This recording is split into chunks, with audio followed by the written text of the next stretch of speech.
Sabi nila, ako na lang ang natitirang albularyo. Ang huling naniniwala na ang paggaling ay hindi lang mula sa mga halamang gamot, kundi mula rin sa puso.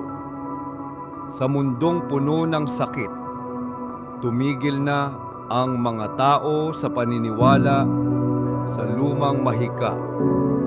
Pero nakita ko na ang kabutihan ay kayang magpagaling ng sugat na mas malalim pa sa kahit anong sumpa. Hindi mo kailangang magkaroon ng kapangyarihan para pagalingin ang mundong ito. Minsan, sapat na ang dumalo, makinig at magmalasakit. Siguro nga ako na lang ang natitirang albularyo, pero ikaw ang maaaring susunod.